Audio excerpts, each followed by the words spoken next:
New parliament का जो है आयोजन किया गया, उनकी शुरुआत की गई और पुराने पार्लियामेंट को नए पार्लियामेंट से बदल दिया गया। यह हमारे देश के लिए और तमाम देशवासियों के लिए एक शुभ मुहूर्त था। बहुत ही खुशी की बात थी कि खुदा के करम से, भगवान की कृपा से हमारा देश तरक्की कर रहा। लेकिन इसमें कई सारी चीजें जो हमें चौंकाने वाली समझ आई। उनमें से हमने देखा कि जैसे न्यू पार्लियामेंट का जो इफ्तिताह करना था, जो उनकी शुरुआती दौर का काम था, और इफ्तिताही तकरीब में तकरीबन भारतीय जनता पार्टी के अलावा शायद उसमें हमने देखा है कि जितने भी ऑपोजिशन पार्टियां थी, उन्होंने लमसम में से बहुत सारे पार्टियों ने, तकरीबन 25 के लमसम पार्टियां थी जिन्होंने हिस्सा नहीं लिया। और उन्होंने कहा कि ये जो आयोजन है ये किसी राष्ट्रपति के हाथ से होना चाहिए था, न कि प्रधानमंत्री के हाथ से। हम इनके कई सारे पहलुओं को समझने की कोशिश करेंगे और आगे वीडियोस में हम आपको बताने की कोशिश करेंगे कि ये पूरा मामला किस एंगल से चल रहा है और कैसे चल रहा है। देखिए, जो न्यू पार्लियामेंट इफ्तिताह किया गया है, इसमें हमें कई चीज देखने को मिली, जैसे कि ऑपोजिशन का बॉयकॉट, जैसे कि जनता का रिएक्शन, जैसे कि पत्रकारों का एनालिसिस। कुछ पत्रकार इस जानिब थे कि जी पार्लियामेंट का जो तकरीबी खिताब है, जो तकरीब है, वो प्रधानमंत्री मोदी के हाथ से ठीक है। तो हमने कुछ लोगों को देखा कि वो ये कहते हुए हमें नजर आए कि ये जो है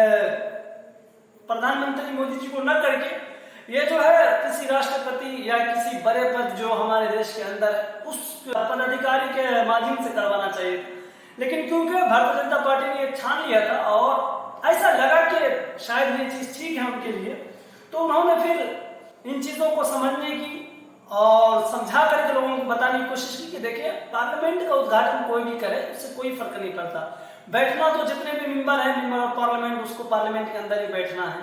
तो इसीलिए ये पार्लियामेंट का जो इफ्तिताह है वो मोदी जी के हाथ से ही हो जाना चाहिए, ये बेहतर रहेगा। अब जो मेरा अपना जाती एनालिसिस है कि देखिए, पार्लियामेंट का इफ्तिताह कौन कर रहा है, इससे कोई फर्क नहीं पड़ता।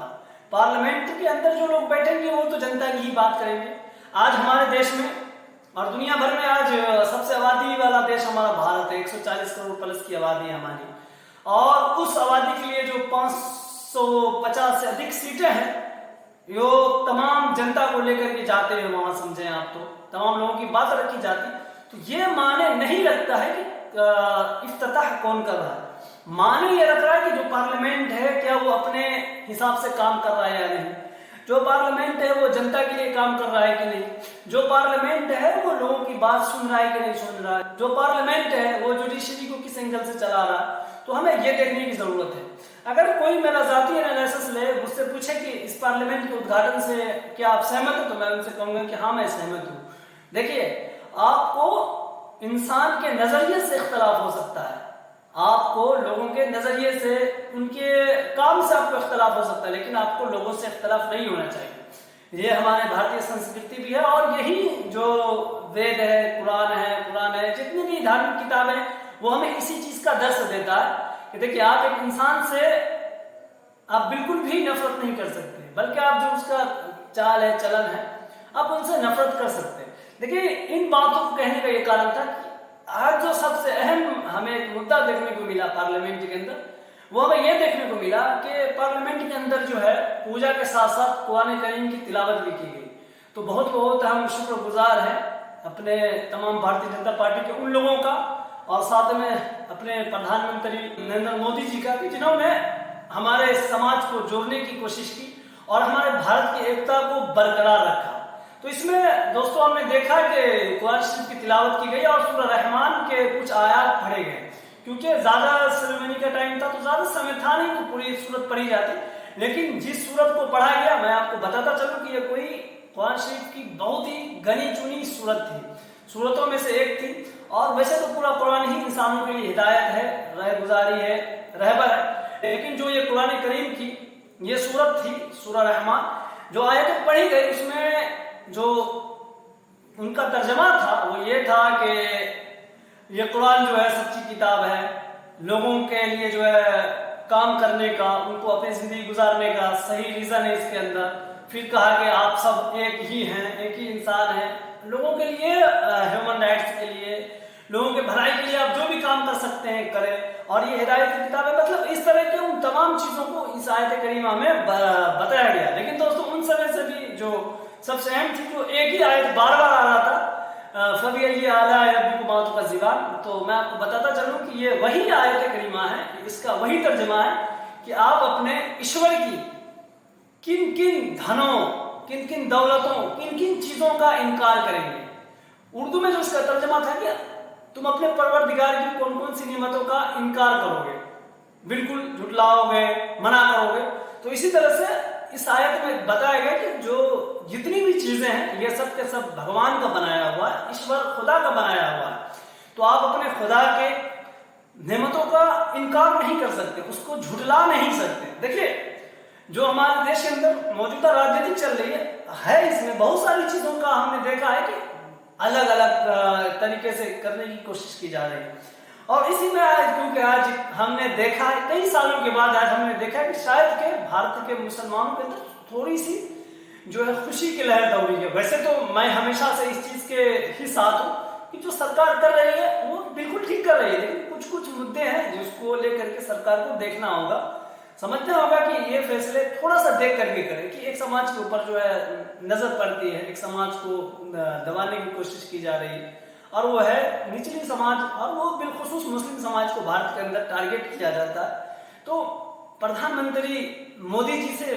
और जो उनके कैबिनेट के लोग हैं उनसे मेरी दरख्वास्त है कि इन चीजों पर थोड़ा सा ध्यान देने की जरूरत है। क्योंकि देखिए जब हम अपने देश के अंदर सभी जाति सभी धर्म को लेकर के चलेंगे तो हमारा देश आगे बढ़ेगा, लेकिन अगर हम किसी एक धर्म को लेकर चलेंगे, एक जाति को लेकर चलेंगे, तो हमारा देश कभी भी आगे नहीं बढ़ सकता। क्योंकि देखिए जो हमारा देश है वो तो ना इजराइल की तरह इतना छोटा सा 80-90 लाख की आबादी वाला है कि जिसे हर महीने अमेरिका 2-4 अरब डॉलर देगा तो वो चल पाएगा। हमारा देश एक बहुत विशाल देश है, हमारा एक देश बहुत बड़ा देश है, हम इकोनॉमी लिहाज से दुनिया के चौथे-तीसरे देश हैं, हमारे पास मिलिट्री है, हमारे पास पॉपुलेशन है, हमारे पास इंडस्ट्रीज है, और उनसे भी बढ़ के बात है कि हम किसी के गुलाम नहीं हैं। हम अमेरिका, यूरोप या रशिया के माध्यम से नहीं है, बल्कि हम अपने तरफ से बना करके, हम अपने लोगों को तैयार करके, हम अपनी फैक्ट्रियां लगा करके हम अपने देश को चला रहे हैं। तो इसीलिए अगर इन चीजों पे हम देखें तो जो सरकार मौजूदा है उन्हें चाहिए कि कुछ कुछ चीजों पे थोड़ी सी स्टैंड लें, थोड़ा सा नीचे आए, और जो नफरत देश के अंदर बढ़ रही है इसको कम करने की कोशिश की जाए। तो बारीक ये तमाम बातें आपको बताने का ये था कि बहुत खुशी हुई हमें कि पार्लियामेंट के अंदर कुरान करीम की तिलावत की गई और हमारी सरकार ने दुनिया भर को ये बताने की कोशिश की, और ये तासुर दिया गया कि जो भारत है वो आज भी एक जमहूरियत पसंद देश है। हमारे यहाँ जमहूरियत है, डेमोक्रेसी है, और हर धर्म की, हर समाज की और तमाम व्यक्तियों की इज्जत की जाती है हमारे यहाँ। बहुत बहुत शुक्रिया मोदी जी और बीजेपी के तमाम नेताओं को जिन्होंने इस चीज को इस एंगल से आयोजन करवाया, और साथ में हमारे उन तमाम लोगों को भी जिन्होंने इन चीजों को आयोजन कराने में मदद की और हमारे उन लोगों को समझाने की कोशिश की कि एकता में ही असल बरकत है, असल जो देश की पहचान है, जो देश का मान है, जो देश की शान है, वो एकता है, और एकता को दर्शाने की जरूरत थी जो आज दर्शाया गया। क्योंकि मैं आपको फिर जाते जाते बताता चलूं कि ये पार्लियामेंट है और ये अगले 100 साल तक, 50 साल तक, 200 साल तक ये पार्लियामेंट अपनी जगह पे रहेगा, और इसी के अंदर जितने भी लोग हैं हमारे देश के वो सब इसी पार्लियामेंट के अंदर जाएंगे, और आप और हमारे जैसे नीचे तबके के लोगों की बात करेंगे, देश को आगे बढ़ाने की बात करेंगे, देश के अंदर हो रहे लोगों के ऊपर अत्याचार की बात करेंगे और उसे ठीक करने की कोशिश करेंगे। तो ये सरकार का बहुत अहम कदम है और हम इस कदम का स्वागत करते हैं। तो दोस्तों ये थी वो बातें जो आपको बताना जरूरी था कि बहुत दिनों के बाद मुसलमानों के चेहरे पर थोड़ी सी मुस्कुराहट मिली है इस मौजूदा सरकार में। और दोस्तों उनमें से भी एक और भी बहुत अहम बात है कि हमने देखा कि क्योंकि भारतीय जनता पार्टी के तमाम मेंबरान वहां मौजूद थे, हमने देखा जो यूपी के सीएम है योगी आदित्यनाथ जी, हमने उनके चेहरों को देखा तो हमने देखा कि वो भी मुस्कुरा रहे थे जब तिलावत हो रही थी, और बहुत सारे लोग मुस्कुरा रहे थे। और एक महाराष्ट्र से जो भारतीय जनता पार्टी के नेता, हमने देखा कि वो उस तिलावत को सुन करके वो उसको दोहरा रहे थे। शायद कि उन्हें इन चीजों का तर्जमा जो आयत करीमा पढ़ी जा रहे थे, उनको इस चीज के बारे में पहले से इल्म होगा, तो वो शायद उसको पढ़ करके वो अपने नजर को, चेहरे को, सर को झुका रहे थे और बार बार ऊपर नीचे कर रहे थे। तो इससे तासुर जा रहा था कि शायद उनको भी ये बात समझ में आई कि जी ये आयत किस लिए। देखिए आप, मैंने जैसा कहा, देखिए एक आप किसी के विचारधारा से आपको इख्तलाफ हो सकता है, आप किसी की विचारधारा को गलत कह सकते हैं, लेकिन इंसान से आपको बिल्कुल भी इख्तलाफ नहीं करना चाहिए। और यही हमारे भारत की संस्कृति, यही हमारा कुरान शरीफ और भगवत गीता और बाइबल, सारी किताबें यही कहती है कि जो इंसान है वो एक ही है, वो आदम की औलाद है और सबको आपस में मिलजुल कर रहना चाहिए। तो ये हमारे देश के लिए एक बहुत बढ़िया संदेश है। तो दोस्तों ये थी वो बातें जो आपको बताना बेहद जरूरी था। ऐसे जैसे हमें और भी चीजों के बारे में अपडेट मिलेगा, हम आपको जानकारी देते रहेंगे।